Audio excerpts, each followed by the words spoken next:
Corruption বিপিএফৰ দিনত হোৱা নাই, ইউপিপিএলৰ দিনত এতিয়া বিৰাট কারাপশন হৈ আছে। बड'लेण्ड इउनिभार्सिटिखौ गारनानै माबोरैहाय सोलोंथाइ जौगानायनि बाथ्राखौ बिथांमोना साननो हायो? गिबियावनो बयनिसिमबो आंनि खुलुमनायखौ जासिहरबाय। बेजों लोगोसेनो आसा खालामो नोंथांमोन बयबो मोजाङै दङ आरो बेजों लोगोसेनो मिजिंथियो नोंथांमोनहा आंनि भिडिअखौ जोबजासिम नायगोन आरो लोगोसे भिडिअखौ जुदि मोजां मोनदोंबा प्लिज लाइक शेयार आरो कमेन्ट खालामना होदो आरो बेजों लोगोसे चेनेलखौ जुदि अनसायदोंबा साबस्क्राइब खालामनानै लादो आरो खाथियाव थानाय बेल आइकनखौबो थुनानै लादो।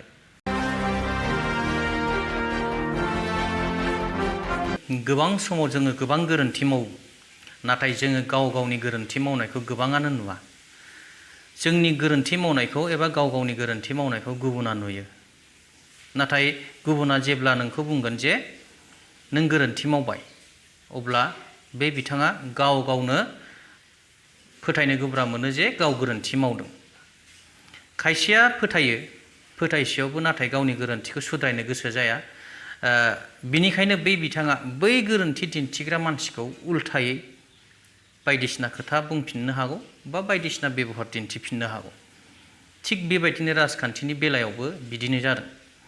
बारग' बिटिसिनि चिफ हाग्रामा महिलारी सार आरो आथिखालनि बिटिआरनि CEM प्रमद बर' बिथांमोन सानैनि गेजेरावबो थिग बेबायदिनो जादों। মোক এৰেষ্ট কৰাৰ কথা আছিল, প্ৰমোদ বড়ো চৰকাৰ আহিছে, মানে এৰেষ্ট কৰি পেলাই জেলত ভৰাইছিল, কারাপশন কৰিছিল। কারাপশন বিপিএফৰ দিনত হোৱা নাই, ইউপিপিএলৰ দিনত এতিয়া বিৰাট কারাপশন হৈ আছে। পিছত আপোনালোকে নিজে নিজে গম পাব যে প্ৰমোদ বড়োৱে কেনেকুৱা ধৰণৰ পইচা ইউটিলাইজ কৰিছে। মই কৈছোঁ না, আজিলৈকে 3 বছৰৰ হিচাপ কিতাপ দিব পৰা নাই।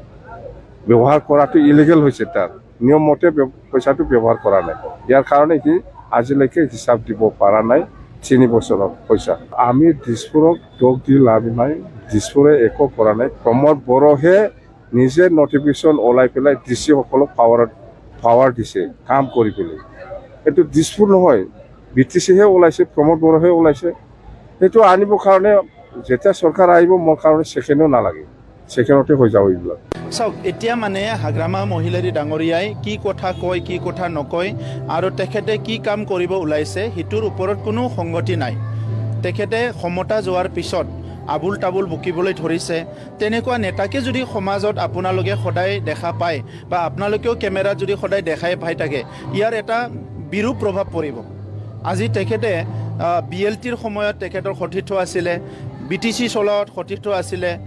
আজি তেখেতে ইমান দিনে চন্দন ব্ৰহ্ম ডাঙৰীয়া তেখেতৰ লগত আছে, সেই ব্যক্তিকে যদি তেনেকুৱা কয় আৰু বাকী ৰাইজৰ কাৰণে আৰু বাকী মানুহৰ কাৰণে তেখেতে কি চিন্তা কৰিব?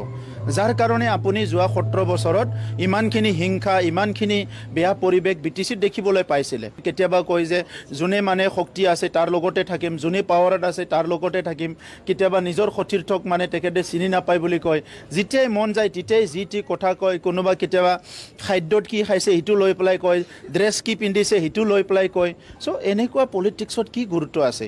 প্ৰধানমন্ত্ৰী ডাঙৰীয়াই ভাৰতখন বিশ্বগুৰু কৰিবলৈ ওলাইছে, মুখ্যমন্ত্ৰী ডাঙৰীয়াই অসমখন ভাৰতৰ ভিতৰত উন্নত ৰাজ্য হিচাপে গঢ় দিবলৈ ওলাইছে। এনেকুৱা সময়ত আমি এতিয়া ডাবল ট্ৰিপল স্পীডত কাম কৰিব লাগিব, নহ'লে আমি ক'ৰবাত পিছত পৰি যাম। हेमन्त बिश्व शर्मा आरो प्रमद बर' बिथांमोनहा खुगायावल' गोदै गोदै खोथाखौ बुङो। खुगायावल' बुङो माने गोजौ थाखोनि सोलोंथाइ होनायनि खोथा बा एजुकेशन लेभेलाव जोबोद स्पिडै जौगाथाय लाबोनायनि खोथा, नाथाय बिनि उल्था गोबांखौनो जों नुनो मोनगासिनो दं। दा बिनिनो बिदिन्थि महरै बड'लेण्ड इउनिभार्सिटियाव जिहेतु घटना जागासिनो दं, जिहेतु जाथाय जागासिनो दं, माने सामफ्रामबो जिहेतु धरना कार्यसुचि लागासिनो दं, बेफोरखौ नाथाय बिथांमोना नुसनदोंना नुसनाखै? जे बिथांमोना मानि थाखाय गारामा हब्रा हरसि हबाय थादों? थारैनो बिथांमोनहा जोंनि BTC ओनसोलनि सोलोंथाइनि फारसे जौगानायखौ लुबैमारदोंब्ला दिनैसिम बिनि सायाव एक्सन लासिगौ, बिनि सायाव खामानि मावसिगौ। दा बिनिनो माखासे बिदिन्थि ओंखारदों, भिडिअनि गेजेरजों नोंथांमोनहा नायनानै लादो जे धरना होगिरि बिथांमोनहा मा फोरमायदों। गिबि मन्त्रि डक्टर हेमन्त बिश्व शर्माजों लोगोसे जे बिटिआरनि जोंनि चिफ प्रमद बर' मार्केट बिथांमोना गोबां सोलोंथाइनि जौगानायनि बाथ्रा बुङो, बिराद मोजां मोजां बाथ्रा बुङो। नाथाय दिनै उइदाउट बड'लेण्ड इउनिभार्सिटिखौ गारनानै माबोरैहाय सोलोंथाइ जौगानायनि बाथ्राखौ बिथांमोना साननो हायो जों नुबाय दिनै बड'लेण्ड मुलुगसोलोंसालिनि सिङाव गोबां एफिलिएटेड कलेजफोर दङ गोबां हाजार हाजार फरायसाफोर बेयावहाय मोनसे सिमां लानानै ड्रिम्स लानानै दिनै फरायगासिनो दङ नाथाय दिनैसिमबो गोबाव सम जाबाय जे लाडु सिंआ गोबां माने एलिगेसन बिनि सायावहाय जाख्लनाय बिनि सायावहाय गोबां माखासे केसफोर दिनै CM भिजिलेन्स कमिटिनिफ्राय एरेस्ट वारेन्ट ओंखारनायनि उनावबो दिनै सासे दायनिगिरि मानसिया बेवहाय मारै बिसि जानानै मोनसे गोथार बिश्वबिद्यालयावहाय इउनिभारसिटियाव माबोरै बिसि जानानै जिरायबाय थानो हाखो बे माखासे भिडिअफोरखौ नायनानै जोङो हमनो हायो जे बिथांमोना आथिखालनि सरकाराव थानाय जायफोर बिथांमोन दैदेनगिरिफोर बिथांमोना खुगायावल' गोदै गोदै बुंदों रायजो राजाफोरखौ गावसिनि फारसे बोलांनो थाखायल'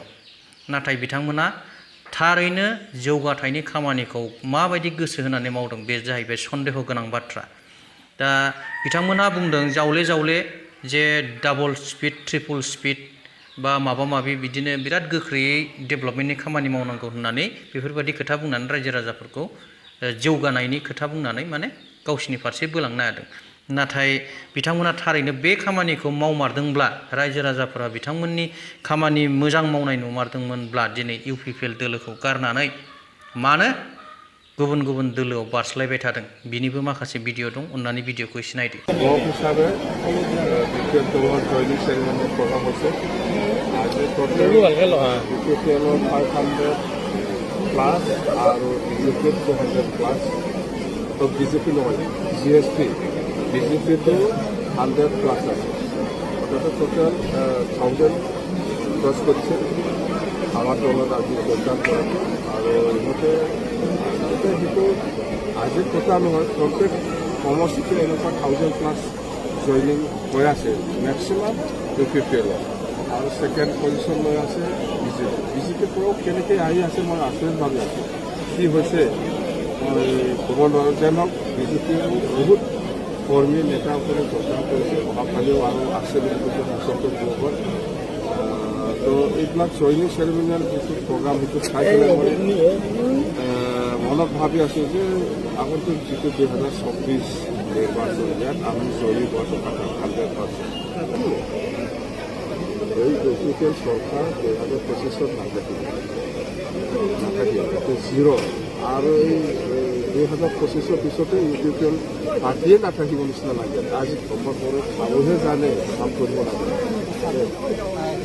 সব ডিপাৰ্টমেণ্টতে আছে ক্ষমতা অকল বন বিভাগ নহয় অকল চাকৰি নহয় সব বিভাগতে দুৰ্নীতি আছে ক্ষমতা बे भिडिअखौ नायनानै रायजो राजा नोंथांमोनहा गोसोआव माबायदि मोनखो आथिखालनि खुंथाय गोहोआव थानाय सरकारफोरनि सायाव माबायदि मोनखो प्लिज कमेन्ट खालामहरदो आरो बेजों लोगोसेनो जाय बिथांमोनहा भिडिअखौ जोबजासिम नायबाय बिनि थाखाय रोजा रोजा साबायखर थाबाय गोजोन्थों थेंक इउ जय बर' हारिनि